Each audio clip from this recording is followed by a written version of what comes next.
All right, welcome back. We still have a guest in the studio with us this morning, Chiamaka Bobby-Umeano, communication and media consultant. Now, before we went off, you were going to finish up on something and Zika was going to jump in, right in the middle. Yes, talking about cultural communication, when you said that sometimes you want to be the best. Yes. It happens to everybody. Especially with mothers and children.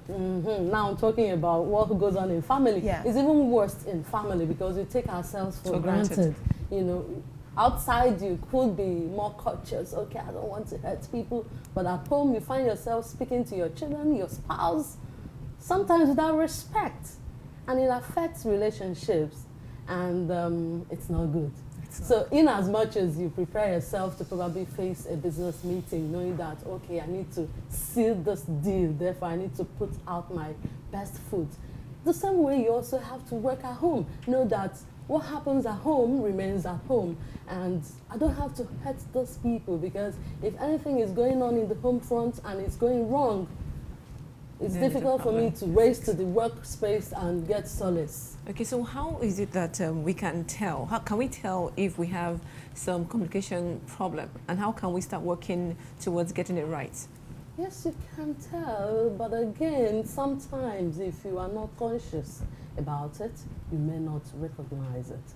And that's why it's often recommended that you get either a mentor, a coach, or even avail yourself of books, seminars, and other capacity building avenue of finding out what you are not doing right and then work at it. So it's not enough to be, in your comfort zone and say, okay, well, anyhow, I have to speak. I mean, after all, I'm the boss here. But again, speaking has nothing to do with being the boss, because you can end up repelling your audience and you lose authority, you lose credibility, and we see it happen often in our political space. Most times, either on TV or in real life, you see people switch off. Some will sleep off, some will keep playing with their phones, probably chatting, whereas there's somebody on the podium talking. You know, there's a level to which your audience can give you that polite tolerance. And then they switch off. And the Nigerian audience isn't very tolerant at all. So how do you begin to get that respect from the audience? How do you hold attention when you're speaking to a large group of people? And what are the generational gaps that you have noticed in communication?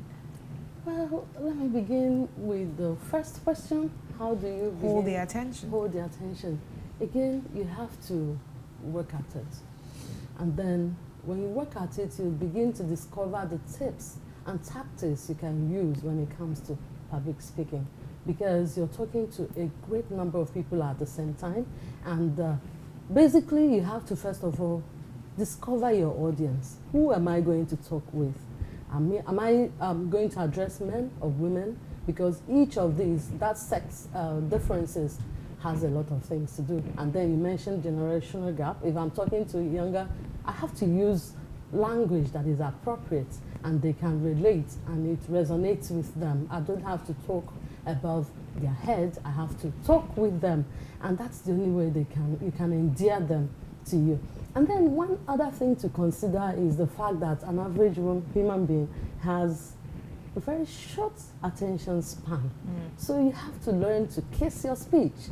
Kiss, K for keep, I for it, and S for sweet and short. Okay. Or whichever way, short and sweet, or short and simple. So keep it short and simple, sweet. or sweet. The idea is to, well, I have this message, drop it when it is hot. And don't bore your audience. In that way, before their attention begins to wane, they have gotten your message. And then sometimes you find them yearning for more. When they give you that sign of time up, you hear the audience say, oh, which is even better. Which is better than when they begin to say, hey. And then you see some shuffling. We have attitude, that's the truth of the matter. I think that we translate a lot of things from our indigenous cultures. Because you're talking about long speeches. We read books and watch movies where the elder starts with a proverb. And then it goes into a narration, probably a story, and then you begin to talk about the problem at hand. But how do you fix those issues, So our elders used to say, a child that runs out, how do you begin to sort that out? Change is the only thing that is constant in life. Even if I'm an old woman, and it used to work for me, for instance, in my village square, giving long proverb and interpreting it and trying to be an orator in my own definition. It also pays to, follow the trend and understand that these days, this jet age, and people have a lot of things going on, and they need to get things done and move on to the next one. And then you find yourself giving them a long speech. The truth of the matter is that I know people who avoid meetings simply because they say to you, hey, they waste time. Yeah. I don't have that time. Because you find one speaker after the other saying the same thing, repeating themselves, it becomes redundant. You've said that before, we've heard that before. Let's move on. But sometimes people do it out of habit, and not being able to calm down and step out of their comfort zone. Oh, this is the way I talk, and I don't want to improve on it. Oh, this is the way we do it. Oh, I feel I need to say something. I should say something. Everybody's saying something. So I should speak as well. Now, in the case whereby a speaker is given, let's say, 20 minutes or 30 minutes to deliver his speech, and it gets to a point where he starts, people start booing him, his audience start booing him. What is it that he can do, knowing that he is an orator, someone who has been doing this over the years? And then what happens, afterwards when he's been booed out of stage? What should he do to get that engagement with these people? Well, it's a difficult one, because if he, as you've mentioned, is an orator who has been doing that, he should know beforehand that he should work with his time. That's discipline, and that's respect for your audience, because I'm sure probably he is not the only speaker that has been billed to appear on stage. So why upstage others? And then if it happens that you've been booed, well, if you can, I watched sometime 3 months ago, I won't mention, but a public officer who actually had that experience, because he said it wasn't even time, but he said something that didn't go down well with the audience, and they started booing at him. And he was able to stand his ground. And when the booing died down, he now threw a joke across. And, people reluctantly started laughing. And then he had to correct his statement. And that's then very tactical. He got a chair, and then he continued.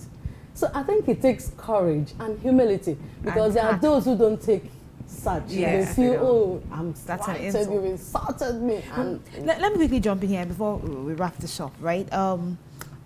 When Zika asked the question, something came to mind. What role does the audience play in helping a speaker, a public speaker? At some point or the other, whether you're a speaker or not, you have to sit and listen. What are the expectations that would help the speaker or bolster the speaker to do the right thing, speak right, and pass his message across? Okay, well, basically, body language from the audience is key.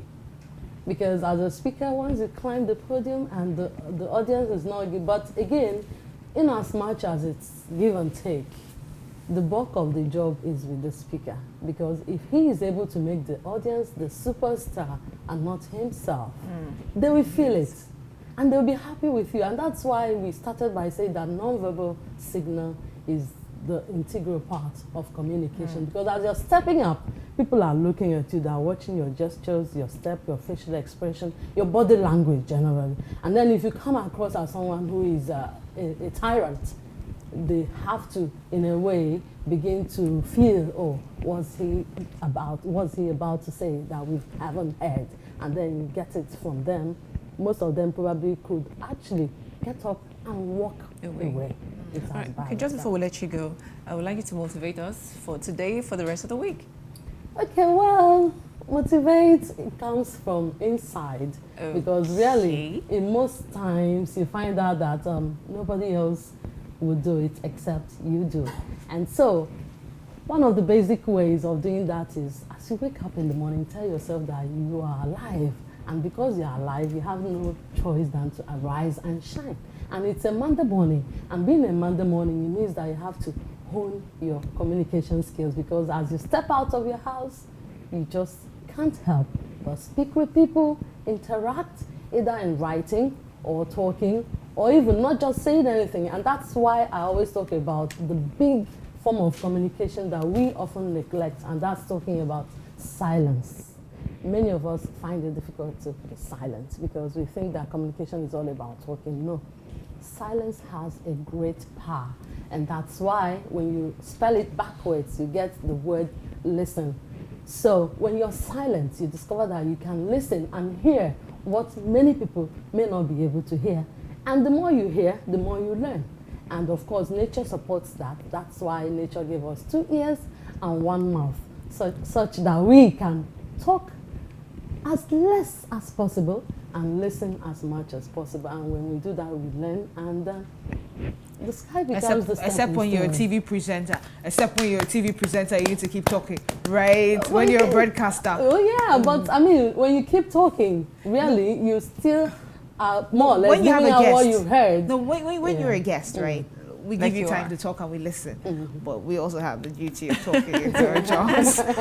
Thank you so much. Thank you so much for having It's me. been a wonderful chat. Chiamaka Bobby-Umeano. Bobby-Umeano, communication media consultant. Thank you Thank so you much. so much for having me.